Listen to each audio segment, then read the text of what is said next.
Hello friends! This video is my celebration of 25,000 subscribers, which happened about a month ago. I just haven't had a chance to sit down and do the subscriber Q&A because I've been in the middle of moving from North Carolina to Maryland, and I am pretty much just living in a perpetual state of hard work and exhaustion. But I finally feel a little bit caught up today, so I thought I'll sit down and do this video because it's kind of a nice chill topic. First, I just want to say a huge thank you to everyone who has followed and supported this channel and watches my videos, whether it's occasionally or frequently. If you happen to be new here or one of those people who just gets curious about channels hitting subscriber milestones, my name is Lydia Foxglove and I'm a fantasy author, and on this channel I talk about the creative life in general and the writing life in particular. I've been both traditionally published and self-published. I've written a lot of books. I've generally made my living doing this, and that's what we talk about here. And when I started this channel, I really had no idea what to expect, and it has worked out a lot better than I expected, frankly, and that's thanks to all of you, this wonderful community here. All my other friends who do YouTube with slightly different topics always comment on what a great community I have and what a high ratio of kind and thoughtful comments I have compared to some other channels. So that's all you guys. Thank you so much for being so awesome. And with that said, I asked you guys for some questions for 25,000 subscribers, and I'm going to try to get through as many of them as possible. Some of them I'm going to skip simply because I've done a whole video on the topic or because I plan to do a whole video on the topic. But the ones that are more like the micro questions about writing stuff or just anything, I'll try to answer all of those if I have time. I don't want this video to get too crazy long. Do you have issues choosing covers?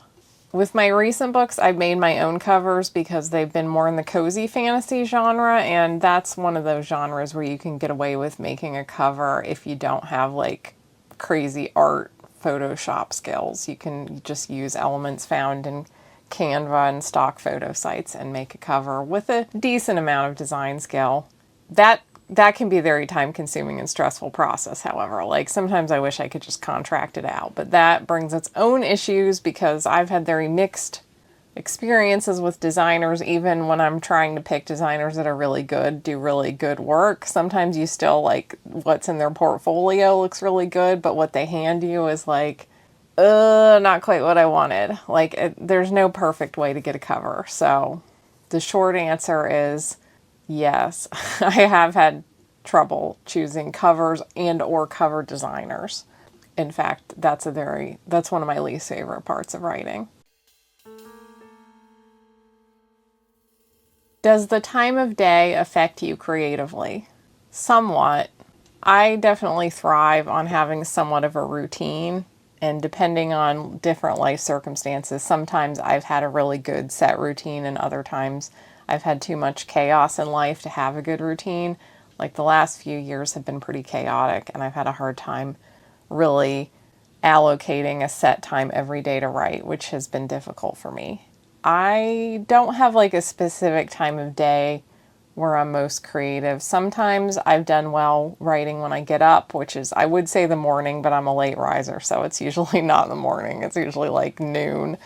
I've also had times in my life where I did all my writing like after I eat lunch, which is, you could say it's dinner. Like usually I have a midday meal that's like the main meal of the day. And for a while I did most of my writing after eating that meal. Lately I've been getting very tired after the midday meal. So that may be like, currently I would say my preference would be to write in the evening, kind of once you get past the afternoon slump part of the day and get a bit of a second wind. And I am a night owl, so for me, the evening has often been a good time to write, like starting around 8 p.m., maybe like 8 p.m. to 11 p.m., like that's a good writing block for me. But I think for me the most important thing is actually just to have a routine. I'm just the most productive when I have a routine. For a little while when I first moved here, I would walk to the coffee house, I would write like kind of first thing in the day, and then I would come home and make lunch.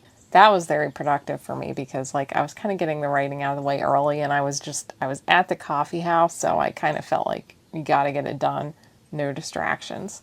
So that's always been the most important thing for me, is just having a routine every day.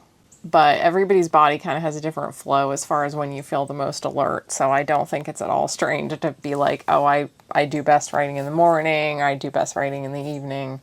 If you can kind of figure out a time that works best for you and your life arranges itself that you can actually write at that time, that's always great if it can happen.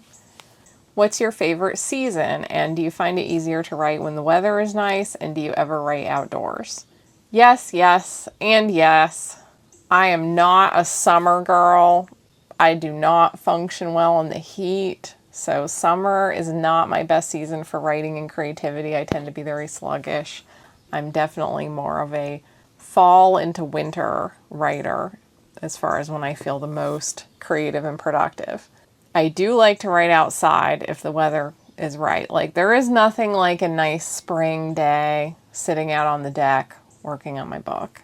Although, of course, you need a little shade or the glare on the computer could get very annoying. But yeah, I definitely do notice the change of seasons. With that said, I grew up in Florida and I didn't get to escape Florida until I was 30. So even though I'm a fall and winter girl, I pretty much lived in the land of perpetual summer and I still managed to write and sell books. So, you know, you work with what you got. How do you find an editor, or were you always assigned one when publishing?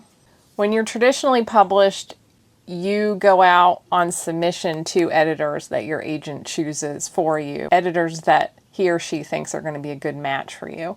And then if the editor likes your book, they will say, we want to acquire your book. And you get a chance to talk to them. If there's more than one editor, you get a chance to speak to all the editors that are interested in your book. And you can make a choice based partly on the financial situation, like what are they offering you money-wise, but also how well you click with that editor. And of course, if you really hate, there's one editor and you really hate them, you can turn down the offer. It doesn't happen very often that people turn down one offer, even if they feel like they don't click with the editor, but you do have that option. So I've always had more than one offer in traditional publishing. The first time I had 2 offers, the second time I had 3 offers, and I ended up speaking to 3 editors on the phone. In that case, the editor that I felt the most connection with was offering the least amount of money, so I ended up going with the editor that I didn't feel as much of a connection with. And you know, I always wonder what would have happened with my career if I had gone based more on editor connection than money, but that's just one of those, like, there's no guarantees. Editors leave all the time, all the time. I have also had my editor leave the house twice, kind of. My first editor left just right after we were done working together, so we got to wrap up everything, but then she left, and then my second editor left in the middle of our contract, and I got a new editor that I didn't get to choose or speak to at all. It was just like, well, you're orphaned at the house, here's your new editor. So that's how it works in traditional publishing. In indie publishing, you can choose an editor. I've just always done my own editing work, or sometimes had critique partners. I always read my work to Dade and run it by him, and we usually kind of go back and forth in an editorial sort of function. So I do get other eyes on my work, but I have not hired like a professional editor, because I would love to have a great editor, but I also think that there's a lot of, like, I've had bad matches even in traditional publishing.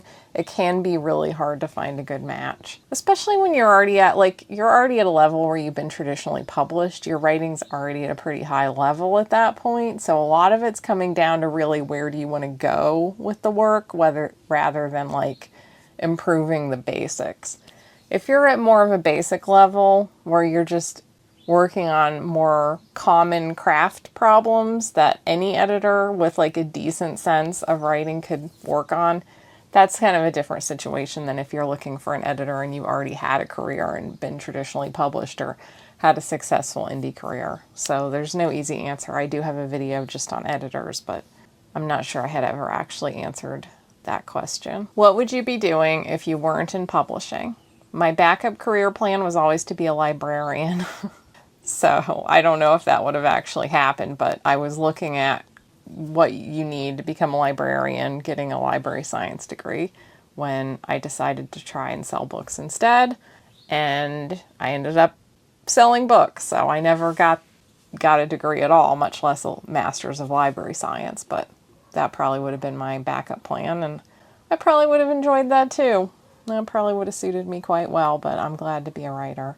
How have your book sales changed since growing the channel? Not as much as you might think. It depends on what your perception was, because when I started this channel, a lot of people told me you're not going to get any book sales out of doing a writing YouTube channel because your audience is going to be writers, not readers. That's not quite true. Writers read a lot, for one thing. I mean, I certainly read more than the average person, so I'm a great candidate for pitching a book to.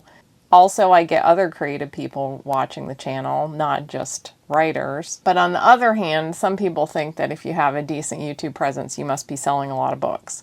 It's not the best way to sell books. Like, I definitely get better results just posting TikToks and Instagram Reels than I do posting YouTube videos as far as like measurable sales.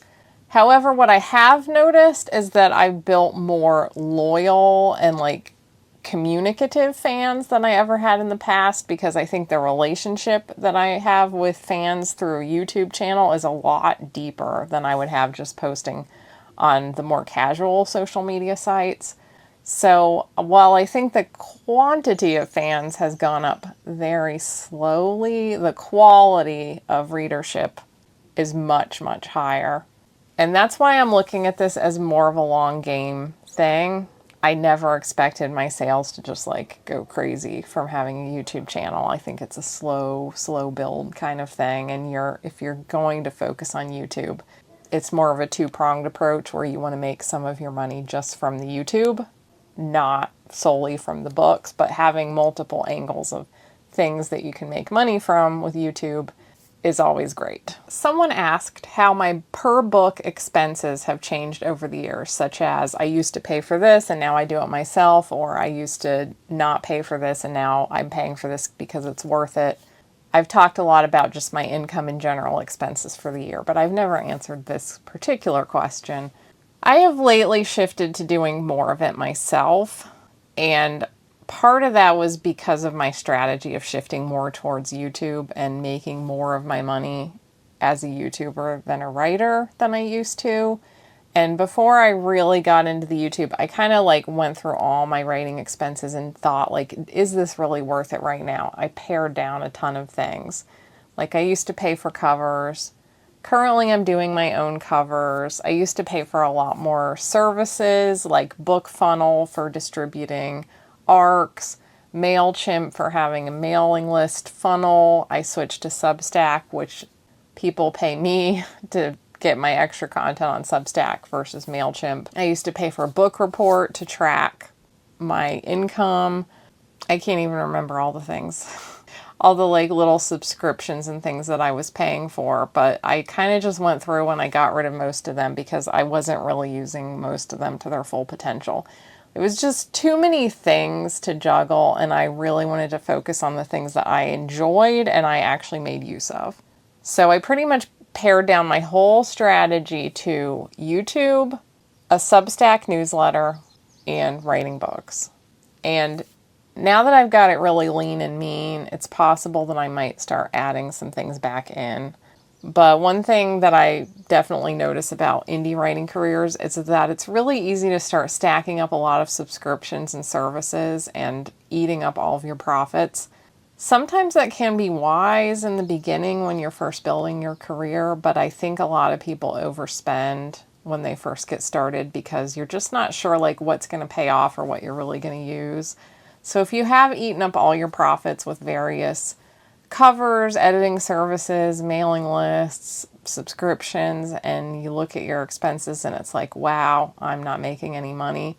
Don't beat yourself up too hard. That's pretty normal. Sometimes you don't really know until you try things. But at some point, you probably should go through all of that and ask yourself, is there anything that I'm not really getting a benefit out of that I could cut out? Because there's definitely a lot of like selling you stuff in this business, and like not everyone's going to need the same things. Some people might really benefit from like writing courses and conventions, and some people are not going to benefit from those things. For example, some people are going to really benefit from a subscription to world building software or writing software. Some people are not. it just depends on what kind of person you are and what you really benefit and like to use. So just, it's okay to play around with some things a little bit if you have the cash to spare, but also reassess those things regularly and ask yourself if you're actually getting the benefit out of them. What has been the most memorable thing you've seen in real life that you had to write down and add to one of your stories? Ooh, that's a hard question because it's just hard to remember over the years. Like, that definitely happens where I'll work in little things that happen to me in real life, but I don't necessarily remember them. So I probably have an even better answer than this, but one moment that comes to mind is in the earliest version of The Potion Dealers, when I first published it as The Vengeful Half. There is an estate sale described in the book, and that was based on this really kind of eerie estate sale I went to, where I swear the things I bought there were kind of haunted. Like, I kept having weird dreams about like the woman who owned them beforehand and who lived in the house, and just getting like a weird vibe. And I had to like do a little ritual where I like said like, I promise I'm taking good care of your stuff. I love it. Like, while I was in the house, she had the coolest stuff. While I was in the house, I had this feeling like this woman did not want to die and let go of her life. Like, there was that feeling it's not quite heavy, but it was like unsettling. Like, she did not want to die. So I worked some of the description of that estate sale into that version of the book, and it was very much taken from real life, walking through this house and the sights and sounds and smells of this house. Like, the bedroom was really especially eerie because it was just this really well-loved space, and she had all these kind of like old-fashioned, perfumes and makeup things and like old photos and mementos. It just felt like such a personal room and such a beautiful room. So I worked that into a book, kind of out of honoring what a cool house, what a weird feeling it was being in there. What's your favorite era of fashion, and which one most inspired your books? Ooh, that's a fun question. My favorite era of fashion is probably really, like, just from a design perspective, it's probably the 1910s. My favorite designer of all time is Paul Poiret. I was lucky enough to see the Paul Poiret exhibit at the Met many years ago, and it was just like, it was the best museum exhibit I've ever seen. I was almost in tears because the clothes were just so gorgeous. It was like a holy experience seeing the Paul Poiret clothes in person. Because I feel like with the 1910s, that was kind of the last era where you still had like serious glamour, like long gowns and like very luxe clothing for wealthy people. Whereas the 20s started to become a little more stripped down. Obviously, you did have like beaded dresses and some very expensive handmade clothing still, but it wasn't quite as, it was easier to move in, and like it wasn't just as like lavish and like art pieces you can wear. But the 1910s was also starting to bring in like these really interesting modern influences. The color palette was really cool. There was kind of like Orientalism and other bringing in of clothing from around the world, like different fabrics and colors and styles. Paul Poiret especially had a lot of that in his work. So I just really love that kind of that like last moment of like Gilded Age glamour, but with you can see the modern influences starting to come in. But in my actual work, as well as what I like to wear, it has to be the 60s. The 60s is also such a great decade because it started out still kind of in this 50s kind of glamour and like everything I put together with hats and gloves and like, those very, very feminine styles, very set silhouettes. And then it ended with chaos. And there were also just some amazing designers working during the 60s. And you had rock and roll fashion starting to come on strong. You had influences, again, like global kind of influences, bohemian. The silhouettes and the gender conformity of earlier styles was really starting to break down so quickly throughout the decade. So the 60s, also just one of my favorite decades of clothing. But the quality of clothes was also still pretty good. You were starting to have a lot of polyester near the end of the 60s. And I am not a fan of the polyester era. But, you know. What are your thoughts on the concept of the muse, or ideas that just come from the ether versus the ones that you work on and develop through active thinking? This person says, I think I've been biased to believe that creative ideas need to present themselves spontaneously, and I need to be more open to the idea of using my brain to invent them. I really feel like it's a mix of both. Often the spontaneous ideas are the ones that really drive me to write. I think that's true for a lot of people. It's the lightning bolt ideas that seize you that are often the ones you're most compelled to write. So often that initial idea might come from something like that. And then you have to see if it's going to develop into something more. Is it just an idea, or are you going to keep getting hit with it? Sometimes I get an idea and that's all I ever get, and I don't really get the rest, and I can't do anything with it. Other times I'll have not just an idea, but then I'll have characters, and I'll have character backstories, and I'll have a little bit of setting, and I'll start getting more things coming to me. And when I have enough pieces come to me spontaneously, that's when I can sit down and wrangle it and let more ideas come from my actual head. And that's for the more lofty writing, shall we say, the books of the heart, the books that you're compelled to write. But then there's also, when I'm writing to market, then it's more workmanlike. Like I'm going to sit down and I might have a really basic idea, a marketable idea, but I'm pretty much just going to wrangle it into shape through my brain. The muse does not necessarily have to get involved. Like I had one series that I have not really finished working on, and I might never, because I ended up getting really burned out and not doing as much right to market. But the idea was these human girls are supposed to marry fairy brides to help cement this alliance between the humans and the fae, and instead these monster fae burst into the room and demand brides for themselves, and they're all different kinds of semi-monster type fae, and they end up having to marry the monster fae instead of the regular fae. That's the kind of idea that you really write, because it's a good tropey premise, and then you kind of sit down and calculate, okay, what are the different monster fae types, and give them different backstories that fit the tropes. When you're working within marketable to market fiction, and you're going to include a lot of tropes, then there's less of, you don't necessarily want the creative spark involved too much, because that's when you get off market. So these are two different kinds of writing.